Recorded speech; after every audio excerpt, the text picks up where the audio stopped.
തിരുവനന്തപുരം വിളപ്പിൽശാലയിൽ ആശുപത്രിയിൽ എത്തിച്ച രോഗി മരിച്ചതിൽ ആശുപത്രിക്ക് വീഴ്ച സംഭവിച്ചിട്ടില്ലെന്ന് ആരോഗ്യവകുപ്പിന്റെ റിപ്പോർട്ട്. അന്വേഷണ റിപ്പോർട്ട് ഡിഎംഒ ആരോഗ്യവകുപ്പ് ഡയറക്ടർക്ക് കൈമാറി. ചികിത്സ വൈകിയിട്ടില്ല. ചികിത്സ നൽകിയതിലും പിഴവുണ്ടായിട്ടില്ല. ഓക്സിജൻ നൽകിയാണ് മെഡിക്കൽ കോളേജിലേക്ക് രോഗിയെ അയച്ചത്. ജില്ലാതല വിജിലൻസ് ഓഫീസർ ഡോക്ടർ അനിൽകുമാറാണ് റിപ്പോർട്ട് തയ്യാറാക്കിയത്.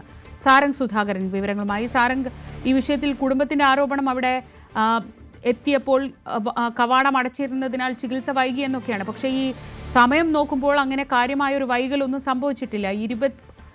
ആ സമയത്തിന്റെ 2 മിനിറ്റിൽ തന്നെ ഈ ആശുപത്രിയുടെ കവാടം തുറന്നു എന്നൊക്കെ മനസ്സിലാവുന്നു.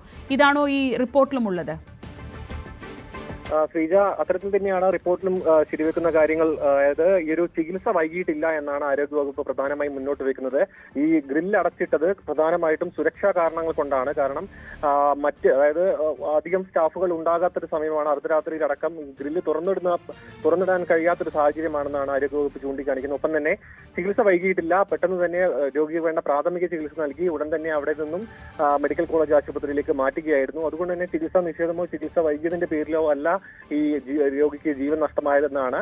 ഒപ്പം തന്നെ ഈ ഒരു കുടുംബത്തിന്റെ ആരോപണം തള്ളിക്കൊണ്ട്, അതായത് 2 മിനിറ്റിനുള്ളിൽ തന്നെ രോഗിയെ അകത്തേക്ക് എത്തിച്ചുകൊണ്ട് ഓക്സിജൻ നൽകാനും ഒപ്പം മറ്റ് അടിയന്തര വൈദ്യസഹായം നൽകാനും സാധിച്ചു. അതുകൊണ്ട് തന്നെ ചികിത്സാ പിഴവോ അല്ലെങ്കിൽ ചികിത്സ വൈകുന്നൊരു സാഹചര്യമോ ഈ ഒരു CCTV ദൃശ്യങ്ങൾ കാണുന്ന പോലെ വലിയൊരു ഗുരുതരമായൊരു തെറ്റ്, അതായത് പിഴവ് ആശുപത്രിയുടെ ഭാഗത്തു നിന്നും ഉണ്ടായിട്ടില്ല എന്നാണ് ഇപ്പോൾ റിപ്പോർട്ടിൽ പറയുന്നത്.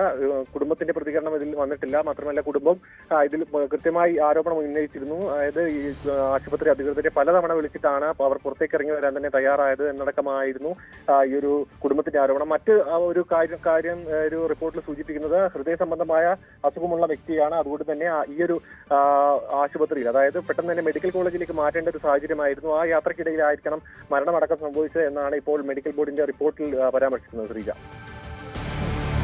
സാരംഗ് സുധാകരനാണ് വിവരങ്ങൾ നൽകിയത്. എന്തായാലും അന്വേഷണ റിപ്പോർട്ട് ഇപ്പോൾ DMO ആരോഗ്യ വകുപ്പ് ഡയറക്ടർക്ക് കൈമാറിയിരിക്കുകയാണ്. ആശുപത്രിയുടെ ഭാഗത്ത് വീഴ്ചയില്ല എന്നാണ് ഈ റിപ്പോർട്ടിൽ പറയുന്നത്. നേരത്തെ കുടുംബം പറഞ്ഞത് അവിടെ ഈ കവാടം തുറക്കാൻ വൈകിയതിനെ തുടർന്ന് ആണ് രോഗി അങ്ങനെ ഒരു അവസ്ഥയിലായതെന്നും അവിടെ ചികിത്സ നൽകിയില്ല എന്നുമായിരുന്നു കുടുംബത്തിൻ്റെ ആരോപണം. കൂടുതൽ വാർത്തകൾക്ക് News 18 Keralam YouTube channel subscribe ചെയ്യുക.